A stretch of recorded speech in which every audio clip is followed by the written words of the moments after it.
Louise Bedford here, your host of the Talking Trading podcast. This is how traders excel. This week we have got the big plays in the US, the Australian and the commodity markets for you, rushed to you in this very special episode by Christopher Tate, my business partner. You're going to love listening to this, but you know what? You're going to get so much more out of this if you come to youtube.com/tradinggame. That's our YouTube channel so that you can see all of the charts that Chris has prepared to show you in advance. I'll hand it over to Chris and he can take over the show. For those of you who are astute, you will have instantly recognised that I am not Louise Bedford. I've given Louise the week off whilst I undertake one of these little looks at markets that I occasionally do and try and get a sense of what is happening. And it's always somewhat pleasant on a Saturday morning to wake up and see a sea of red across US indices. But we have to be very careful about our interpretation of what individual numbers mean. If I'm operating in isolation of the history of the market, then I might wake up and look at this and see that the S&P 500 is down 54 points or 1.19% and enter somewhat of a little bit of a panic. I might become more breathless and hyperventilate. But I have to place that number within the continuum of other numbers that make up stock prices over time. So if we look at the S&P 500 from year to date, there's probably four distinct phases in this chart. There's the early bounce in the first part of the year. Market then drifts off. Market then recovers very strongly and has drifted off again. And we can see last night's trading session being this large blocky red candle, which is never positive for anybody. But this chart gives a somewhat not misleading picture, but it is not the complete picture of what we would want to see. We have to place this chart also within context of the broader trend of the market. So if we take a step out and we look at the weekly trend, we see the bounce from COVID, the market slip away in early 2022 to October and then recover. What this tells us instantly is that yes, last night was a poor session, but it's a poor session within a recent history that demonstrates that the market is effectively going nowhere and has gone nowhere since the beginning of 2022. And if we have a look at the actual drawdown in the market, we can see that the market has been in continuous drawdown for, let's call it 16, almost 18 months. From a portfolio investor's perspective, this is the picture that matters. And this is the picture that matters particularly, say, if I am an ETF investor in the S&P 500, if I have a large block position in that as an investor, I'm underwater or I've effectively gone nowhere for some time. And if we look at relative comparisons, if we look at how the four big main US indices that people generally refer to have performed, you see what is not unusual. You see markets flipping in terms of their interest. We can see post-COVID, the Russell 2000, which are small and mid-cap stocks, performing very well. We then get this remarkable turnaround in performance from the NASDAQ 100. And the NASDAQ 100 has been the standout index in the US year to date. But there's some points I want to make about that. Even the NASDAQ 100 is in drawdown relative to its previous high at the beginning of 2022. But even this is not the full story, because we do see that remarkable recovery where the double bottom had its first spike in October 22 and then in January 23 and then took off. But the question needs to be asked, what is driving this? Is this being driven by a broad cross-section of the market, or is it being driven by a small handful of stocks? And the answer is that you have this very concentrated secular bull market in a handful of stocks. And this chart references the S&P 500 and the relative performance of a series of well-known technology stocks versus the S&P 500 and versus the remaining 493 companies. You can see that the remaining 493 companies have only contributed 5% to the S&P 500's growth, whereas Meta, Amazon, Apple, Microsoft, Google, Tesla and Nvidia have done the bulk of the heavy lifting. And this is even more extreme when you look at these so-called FANG stocks within the performance of the NASDAQ 100. All of the performance from the NASDAQ 100 has come from a handful of stocks, and it has come from these stocks. That in and of itself does not worry us if we are trading the index and the index alone. However, if our universe is the NASDAQ 100 and we think we're going to get this performance from the broader index in terms of the stocks we pick, we might actually be mistaken, because these stocks are doing the heavy lifting.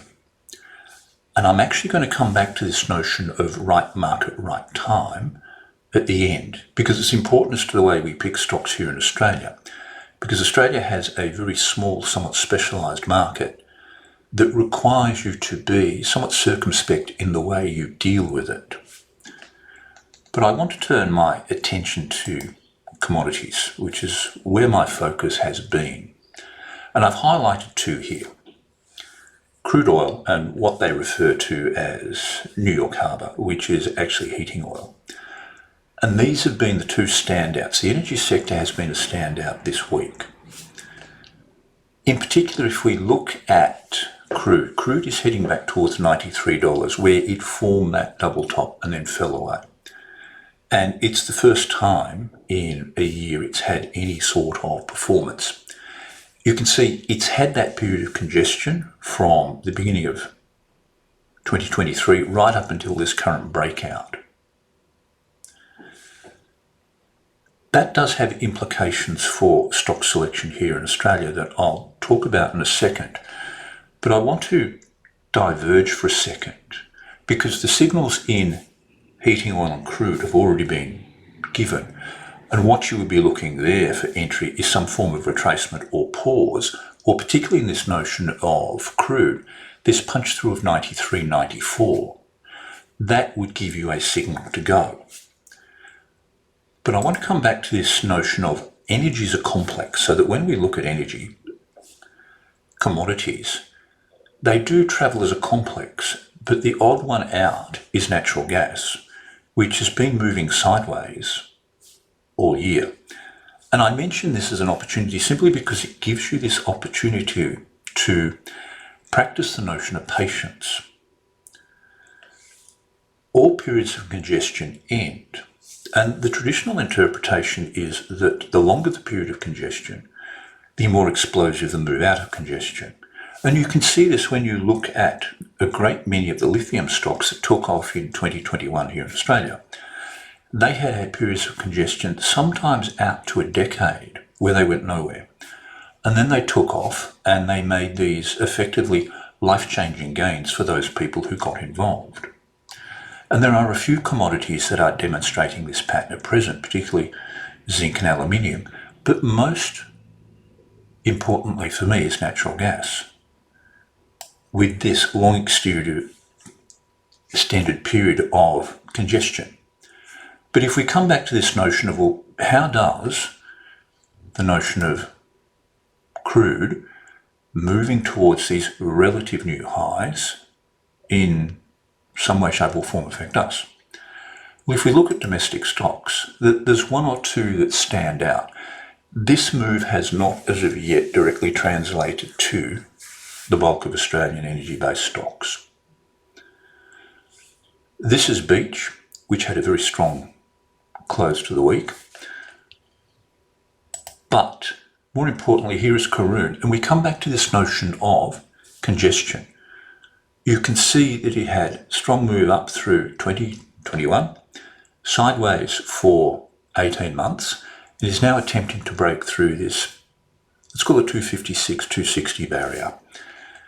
Again, we come back to this notion that congestion actually tells us something about the state of investors, about what they're thinking. And it's simply a matter of waiting for this to break or not break. The great problem with investors is that unfortunately they go too early. Everybody goes off half-cocked. There will be a great many people who will have seen the lift in crude oil and instantly gone, well, I'll start buying oil stocks. That is in part a valid strategy, but a better strategy is sitting and waiting for the stocks themselves to actually display some form of activity. Otherwise, you might actually just get stuck. And for example, here in Karoon, if you had gone at the end of 2022, you've been stuck for 18 months. And the last thing you want to do as an investor is have capital tied up in an unperforming asset. This brings me to this notion of where does our market sit? Well, our market sits almost precisely where it sat 2 years ago. It's almost as if when I do these for the the ASX S&P 200, that I could simply say, refer to previous. And this comes back to this notion that our market is this odd little market that makes up, on any given day, 2% of world markets, and seems to be composed of a few heavyweight stocks such as the banks, a few heavyweight miners such as BHP and Rio, a few second-tier heavyweights, and 1,900 rubbish stocks. So it's no surprise that our market goes nowhere. And this is an unfortunate thing about the Australian market. The Australian market is in many ways a special situations market.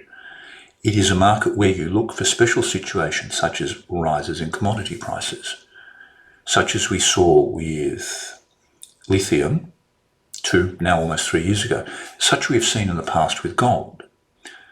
That is a reflection of the special situations nature of our market, which brings me to the particular situation that is arising at present. This is the price of uranium in US dollars per pound, which has taken off of late. This is something to be aware of and something to pay attention to, particularly when we take a look at, there is a uranium ETF traded in the US.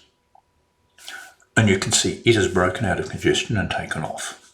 This does have implications for our market because when I'm running my scans at the weekend, I'm getting uranium stocks popping up. Whenever your system does something like begins to throw up a large number of stocks from a given sector, it is actually telling you something very important. It is telling that you should pay attention to these. This notion of being somewhat contrarian and grumpy and saying, yes, well, I accept that uranium stocks are going up, but I'm going to buy banks because I want to be contrarian.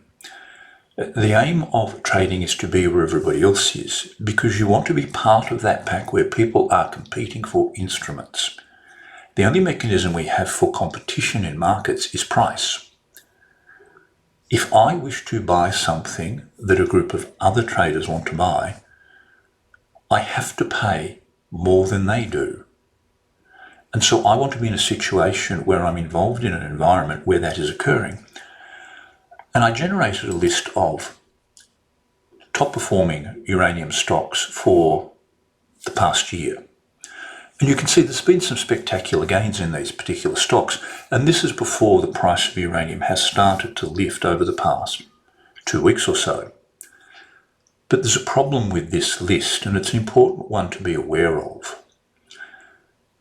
The column that is of most interest to me is not the 1 year return. And this is where people's focus quite naturally is immediately drawn. And that is completely understandable. I have no argument with that at all. But there is a secondary, more important consideration, and that is one of market cap. It's all right having a stock that is performing immensely well, and it is often very easy to get into these stocks but it is often extraordinarily hard to get out of them. It's almost like a herd of elephants trying to squeeze through a door.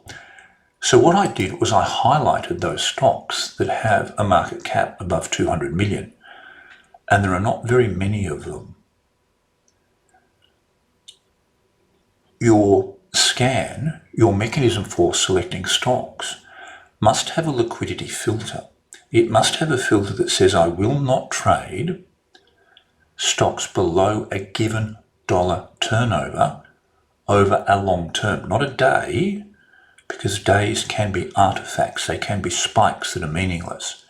It is over time. And you'll notice here that I've highlighted Laramide.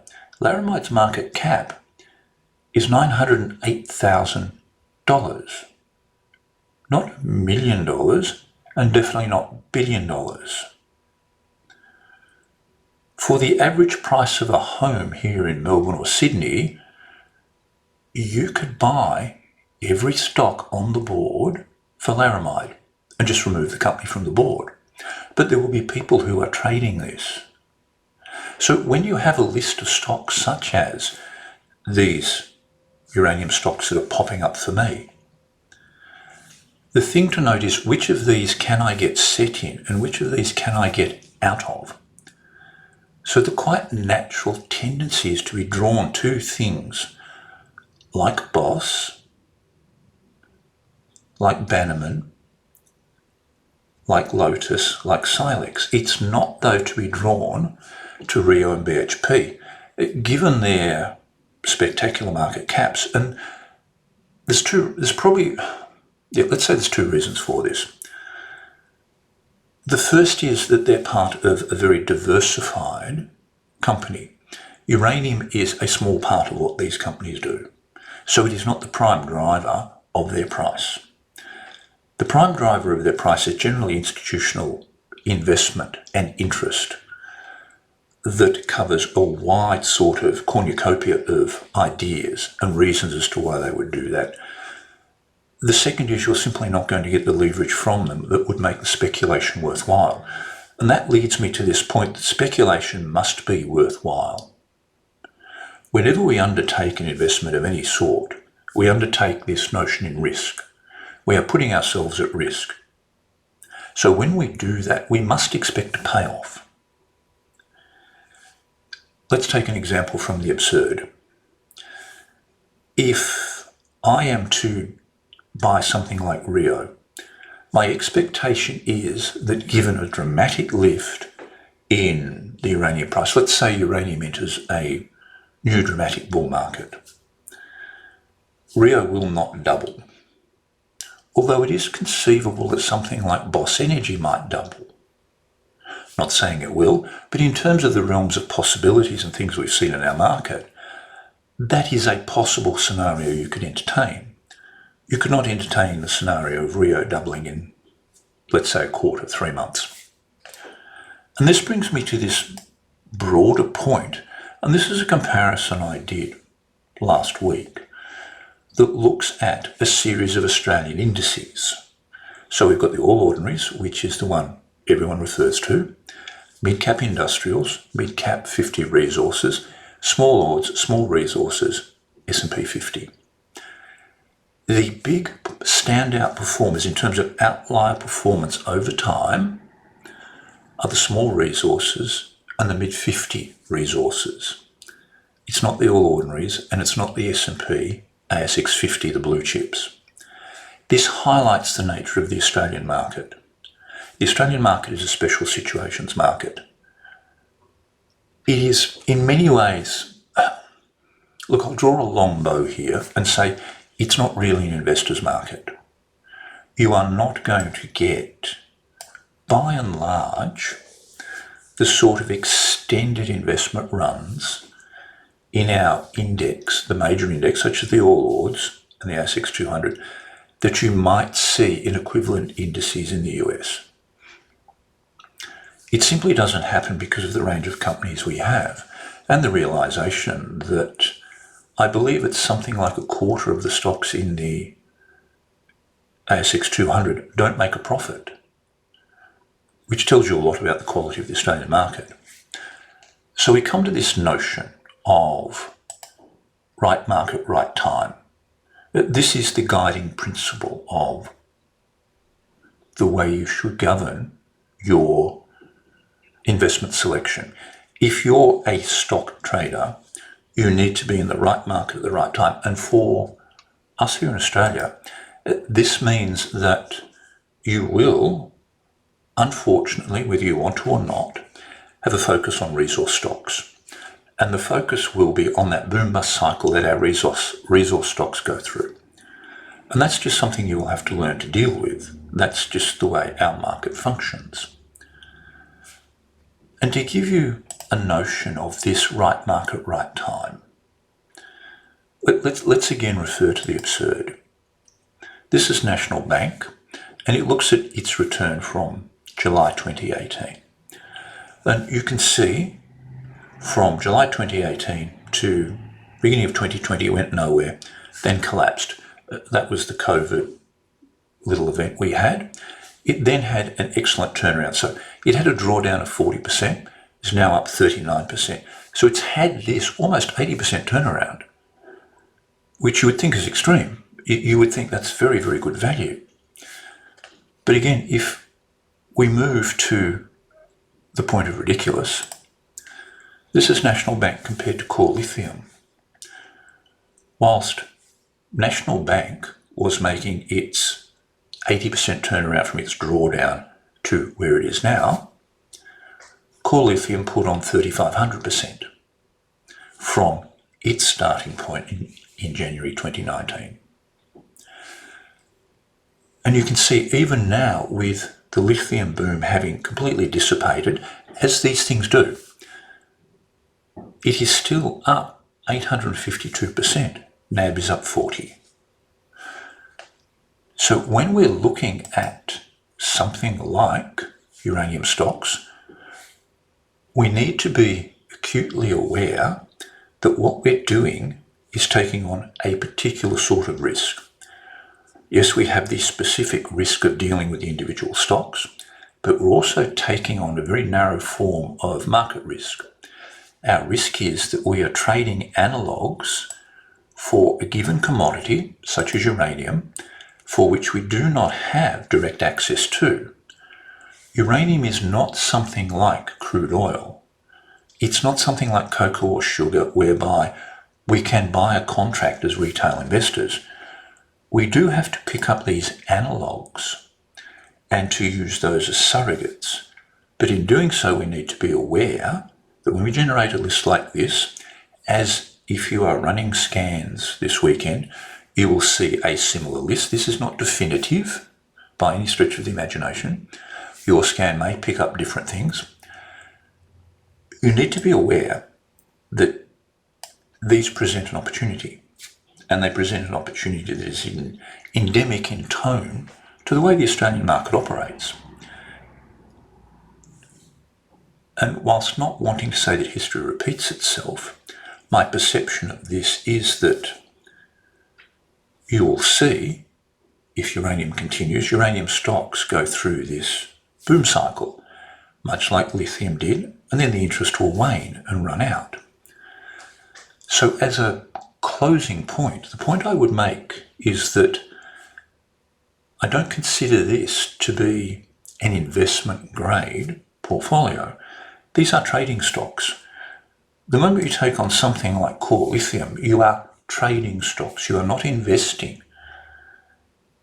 If you think you're investing in these stocks, you're probably a little bit misinformed and somewhat delusional.